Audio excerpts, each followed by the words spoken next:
Dan pemirsa, untuk membahas soal gugatan batas usia calon kepala daerah di Undang-Undang Pilkada, kita akan membahasnya bersama dengan kuasa hukum dari Arkan Wahyu, Arif Sahudi, dan pakar hukum tata negara Atang Irawan. Selamat pagi Pak Arif, selamat pagi Pak Atang. Selamat pagi Mas, selamat pagi Pak Atang.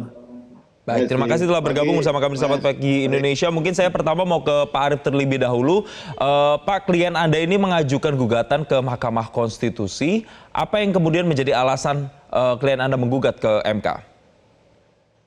Alasannya ada dua Mas. Yang pertama alasan secara aspek hukum adalah kita mencari kepastian. Karena kalau kita melihat PKPU sejak tahun 2010 kan sampai 2004 ada 5 PKPU. Yang PKPU 1 dan 2 itu dihitung usia sejak pendaftaran. Kemudian PKPU ketiga dan keempat sejak penetapan pasangan calon. Baru tahun 2024 ini ditetapkan saat pelantikan.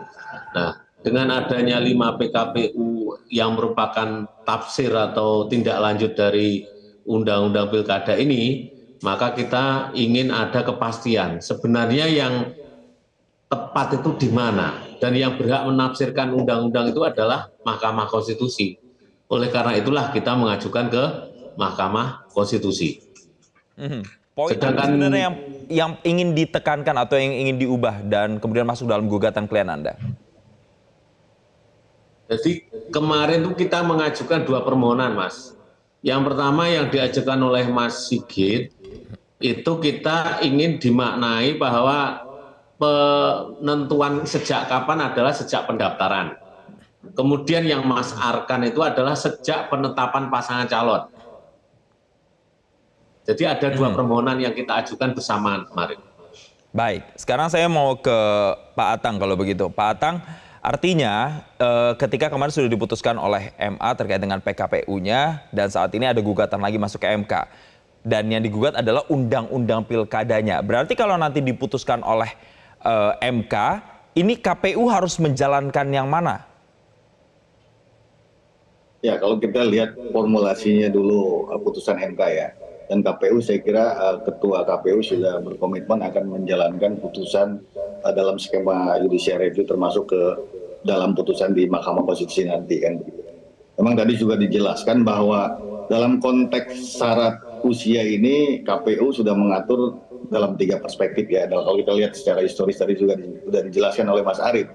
Dulu awal misalnya terkait dengan batas usia pencalonan itu adalah pada saat pendaftaran, kemudian penetapan paslon, dan terakhir ini akibat putusan Mahkamah Agung, kemudian pada saat pelantikan yang kemudian diakselerasi oleh KPU di dalam PKPU 8, khususnya di dalam pasal 15 mempertegas itu.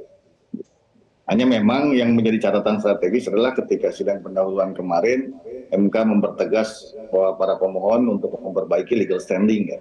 Bahkan juga dipertegas di dalam persidangan untuk menunjukkan langsung apa kerugian konstitusional para pemohon misalnya ketika MK menafsir apa yang diputuskan oleh Mahkamah Agung. Bahkan yang kedua dalam pendapat MK, masukan MK terkait dengan pengujian yang lain misalnya dalam terkait dengan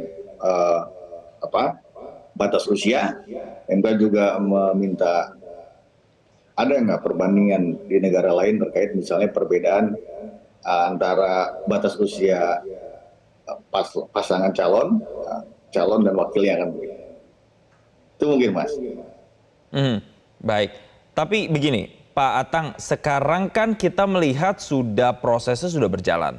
Yang calon-calon independen itu juga sudah mendaftarkan. Apakah nanti kemudian ketika putusan MK ini masuk dan harus dijalankan oleh KPU atau diimplementasikan oleh KPU, bukankah ini nantinya akan mengganggu proses pilkadanya? Ya, ini kan ada sebuah lompatan-lompatan secara konstitusional, saya kira bukan terjadi pada saat ini, termasuk juga dalam putusan Mahkamah Agung kan sebetulnya calon independen sudah melakukan pendaftaran dan pasti menggunakan PKPU yang lama kan. Belum pada hitungan putusan Mahkamah Agung terkait dengan batas usia. Sama juga ketika urusan Pilpres kan juga begitu, ditengahkan begitu. Nah, maka saya melihat MK dalam konteks kontestasi politik melihat sebuah kontestasi itu bukan pada seluruh rangkaian dari penetapan jadwal sampai penetapan perolehan suara, tetapi parsial begitu. Sama juga kayak Pilpres kan sebetulnya sudah masuk pendaftaran, tahapan sudah berjalan, tapi itu juga tidak dianggap retroaktif misalnya. Dan ini kemudian menjadi sebuah hal yang menarik dalam diskursus lah ya, dalam perdebatan dalam perspektif hukum tata negara.